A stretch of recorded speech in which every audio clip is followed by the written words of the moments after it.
petite vague, si vous tapez 2 fois plus fort, ça va faire une vague à peu près 2 fois plus grande. Là, le fluide non newtonien, il ne respecte pas du tout ses propriétés.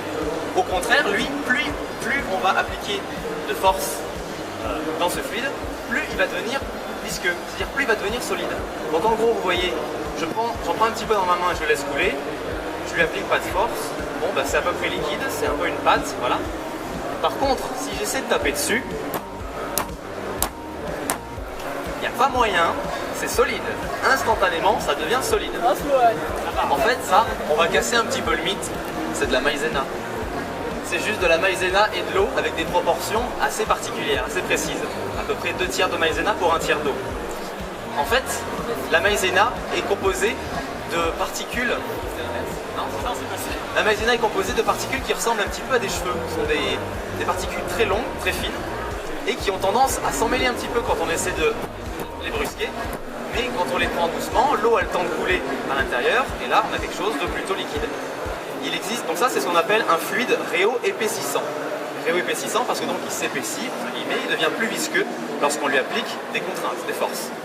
Il existe exactement l'opposé, qui sont les fluides réo-fluidifiants, comme par exemple le ketchup. Si vous essayez de prendre votre pot de ketchup, que vous allez tout doucement, même si vous le retournez, ça ne va pas couler, vous lui appliquez aucune force, il ne coule pas. Par contre, si vous essayez d'appuyer d'un coup, là vous appliquez des forces et à ce moment-là il devient liquide et vous en mettez généralement plus par terre et sur la table que dans l'assiette. Un autre exemple de fluide réofluidifiant, c'est le bâton de colle. Vous prenez un bâton de colle, vous tournez, on a quelque chose de solide au bout, et au moment où vous essayez de l'appliquer et de l'étaler, vous mettez une force, et c'est là qu'il devient liquide. C'est donc un fluide non newtonien réofluidifiant. C'est bien comme nom, heureusement que c'est pas écrit dans un CV ça. Donc ça, c'est le genre d'expérience qu'on présente, et pour le côté fun de la science, on essaie de mettre un coup de tête dedans. Enfin, mes amis essaient de mettre un coup de tête dedans. J'ai de très bons amis, ils sont toujours volontaires, c'est génial. C'est un peu... Donc ça, vous pouvez essayer après.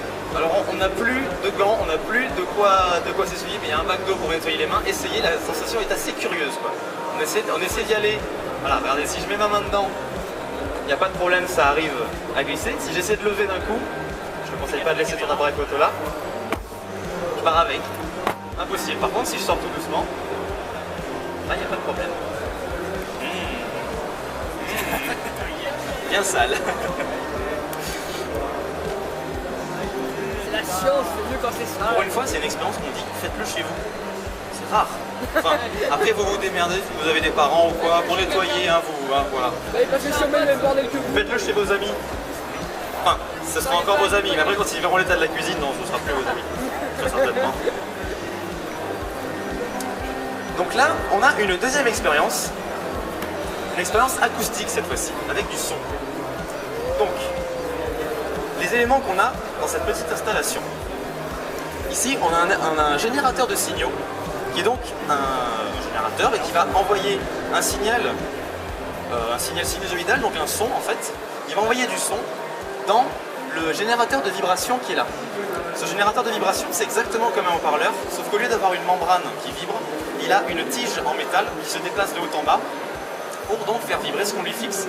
En l'occurrence, là, j'ai fixé une plaque en acier au-dessus, donc quand on va envoyer du son, la plaque en acier va vibrer.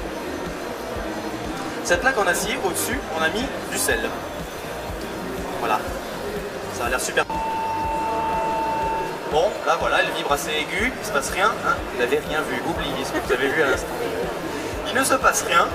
Et donc, on va ajuster la fréquence, et on va faire varier cette fréquence, donc la hauteur du son, petit à petit. On va essayer de l'augmenter. Hop là. Oh, il s'énerve un peu. Vas-y, remets du sel. Et on observe que le sel prend des formes. Alors est-ce qu'il y a un truc, est-ce qu'il y a de la magie, est-ce qu'il y a des aimants, quelque chose? Il n'y a rien du tout. Regardez, si j'essaie complètement de casser le motif, il va remettre du sel, ce qu'il fait, il revient. Là en fait, il se passe un phénomène. Les formes qui apparaissent là, on va couper le son, les formes qui apparaissent là s'appellent des figures de Chladni, du nom du physicien qui a découvert donc, ces choses-là, Ernst Chladni, qui donc étudie l'acoustique. Il a découvert ces figures, en fait il a découvert un phénomène qu'on appelle une onde stationnaire. En général, une onde, que ce soit du son, une perturbation, quand on fait vibrer une corde ou quoi, elle se propage d'un point A vers un point B. En l'occurrence, on a le générateur de vibration qui donc fait vibrer la plaque depuis le centre, et ces vibrations se propagent à 360 degrés dans toute la